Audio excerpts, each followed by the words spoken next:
I was an intern at Industrial Light and Magic, and I was like 24 years old. He walked in the room, and I think I smelled him before he walked in the room. Yeah, most likely. But yeah, we've known each other since 1995. We started working together on projects at ILM. I picked him out. I was working, and I saw his drawing style. I said, that guy's coming with me, right? Because typically in the art department, everyone's kind of drawing Star Wars stuff, right? Which that's what we were doing, you know. Yeah. And I had just finished up on Mask. But don't make fun of Star Wars. At that time, not. I'd finished up on Mask, right? And his style was different. So I said, I need that cartoon, you know, personality style for the types of boards that we're looking for the future. So that's what happened. So I said, he's coming with me. I had no choice. Yeah. No choice. Out came the shackles. It really started with just the fact that he was such a contradiction to what the norm was at ILM at that time. There was a lot of, you know, highly intellectual, very sophisticated people. I think I'd call him intellectual, sophisticated. I don't know. What'd you say? What? What'd you say?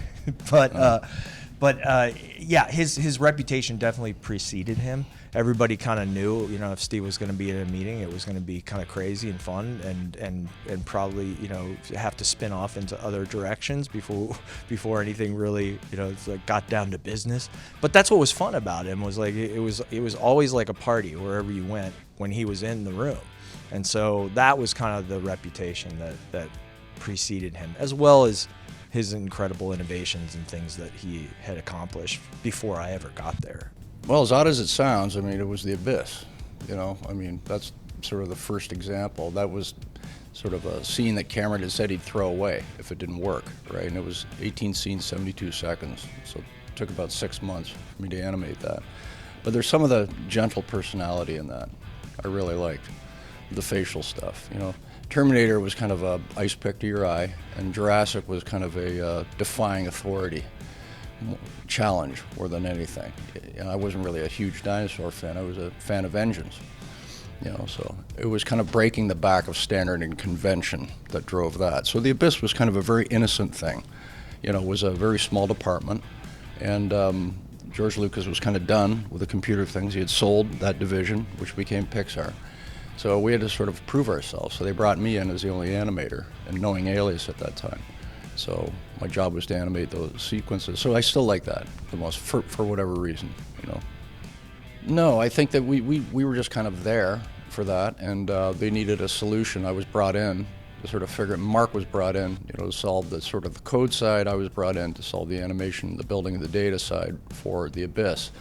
And as I said, the sort of the evolution of that was that had that scene failed, it would have been stripped out of the film, as what Cameron said. So when he came back at us with Terminator 2, the antagonist was intercut throughout the picture, right? So had that failed, the film would have failed, right? So the onus went up greatly. So I realized I had to build a human in Data. Once we got over that hurdle, then it sort of opened up the floodgates and allowed him to really push it with the 5 different types of scenarios that the Terminator was in, of which we had literally broke up into 5 separate teams. It was very small. There was only 5 of us in that department. We had 2 machines. We had an SGI GT60 and a GT80. We were running Alias version 2.4.2, which is a forward kinematic system at that time, which was really dedicated for doing 3-dimensional modeling of hard surface. So there was a few of us, you know, in the world that were kind of pushing to do organic animation. It was a new frontier.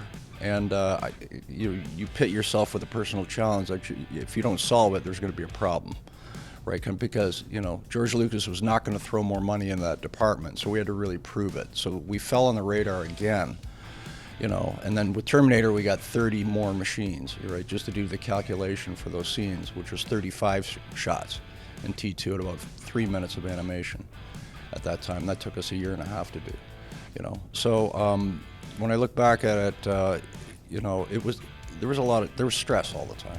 There was a lot of stress. So computers crashing.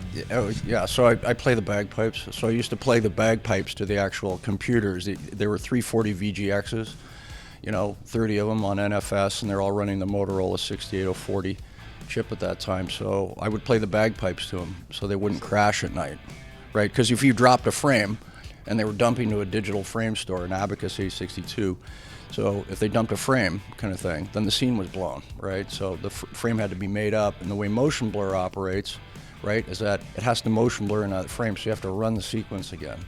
So I figured by playing, like, Stairway to Heaven on the bagpipes, maybe it won't crash. No, it didn't. No, not going to Smoke on the Water.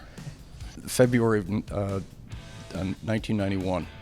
And we used to have people come in to do talks. Mark used to organize. So we had Timothy Leary. I didn't really know who he was. So Leary came and did a talk, great. So we got invited up to the ranch, right, for dinner, because he was peddling the software at that time, called Virtual Valerie, as I recall. So we were up there, and George Lucas didn't want him there. He was in England at the time, so Gordon Radley signed for the dinner. Fine, we're all up there, and then all three of us were walking around in the main house, and we knew not to go to the second floor, but we did anyways. Unbeknownst to us, right, they had pressure-sensitive carpets, and what we thought was a library, but it was George Lucas' office. We're like sitting on the desk, smoking a cigar. We sort of knew, right? So security busted in, right, and said, "Who are you guys?" And we started making names up at that point. I'm Scott Ross, that's Ed Jones, and Mark, because he's partially Asian, right? He said, "Well, I'm, another guy who also worked at ILM Lincoln Who."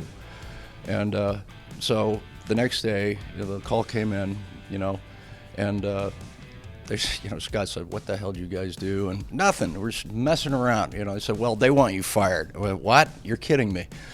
So we found out years later, James Cameron had got the call, said, Lucas wants these guys fired, right?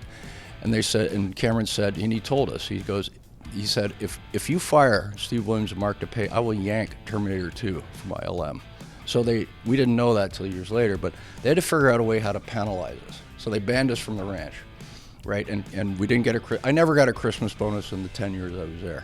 For one reason or another, Well, you were a bad boy. Because I was a bad boy. You deserved right? punishment. So we didn't get a Christmas bonus, and I was on double secret probation, It was not biotechnology that brought the dinosaurs to life in Jurassic Park. Animator Steve Williams used a computer to bring the T-Rex to life. Well, it was an act of rebellion, remember. I mean, the deal had been signed, with stop motion, go motion. It was rubber prosthetics and everything. And I just kind of came in and said, I can build it. And I was instructed not to by him. And so I was forced to ambush, literally, Kathleen Kennedy and Frank Marshall, and I just had it playing on a monitor, and everything changed. So it created there was an underlying tension as a result all that time. Well, there's a ministry of ministry of propaganda, right, that spins stories, and that's fine. It's sort of a tale as old as time, and our industry is not the only one that sort of suffers from this type of thing. Yeah, it was sour grapes for a while, but it sort of extended from Terminator, which extended from The Abyss, and it kind of got worse each time.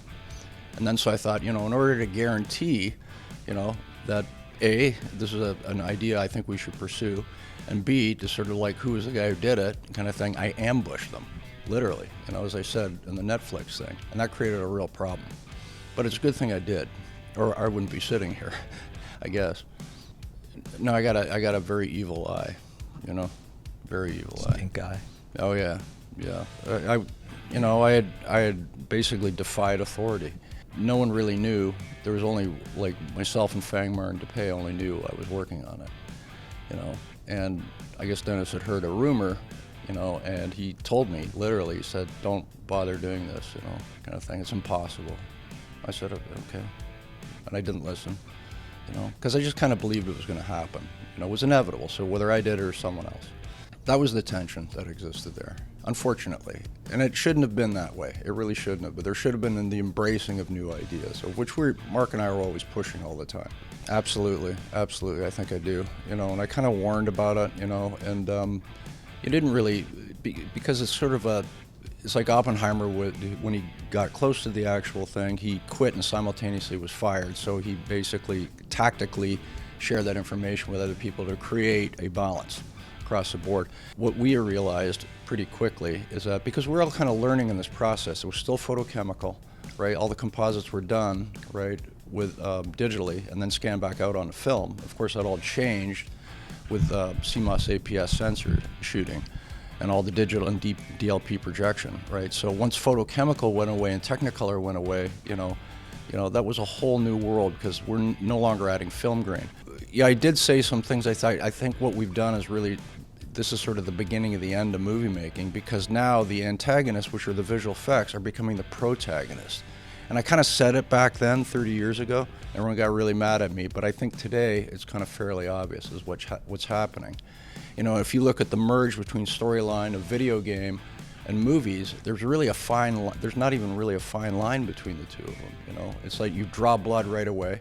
Now, you know, you have 2,800 to 3,000 shots. You know, Jurassic was only 50 shots, right? And if you look at something like what Ridley Scott did in Alien, which is photochemical, of course, you know, he showed you bits of the creature, right? So your brain, the most powerful weapon you have, your imagination, is filling in the blanks.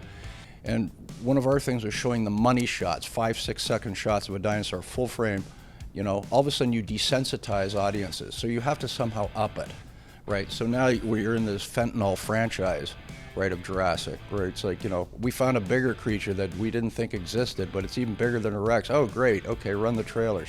That's the problem with it. So it's now deviated away from traditional storytelling methodology, and I think that contributed to it. Well, like we warned against that, and I wrote about it 40 years ago. I said it will be inevitable to have the resurrection of deceased actors. I didn't think necessarily it was a good thing, and also heads of state that don't exist, making speeches they never gave. But you know, pixels have no conscience, right? So, and they're also addressable, right? Every one of them, and it's kind of a write your own scenario. It will happen. You know, what do I think about it? I think it's inevitable, and you have actors that don't exist that are basically a sort of concoction of two actors visually put together, but like Bugs Bunny. You know, Bugs Bunny doesn't exist, but he's an amalgam of, like, you know, Harpo Marx and Jack Benny, I think, as a screen manifestation. Yeah, I think the people that I personally wanted to talk to were the people who I knew were there the earliest in the evolution of all the innovation, and so they were people that I don't feel like I've seen a lot of interviews with from that time, and yet I know they were right there when it happened because I worked at the place. So reaching out to them and asking them to talk about what happened during that time of The Abyss and Terminator 2 and then Jurassic, they were very, very much wanting to tell the story of what they witnessed, what they experienced, and yeah, they were pretty enthusiastic about it.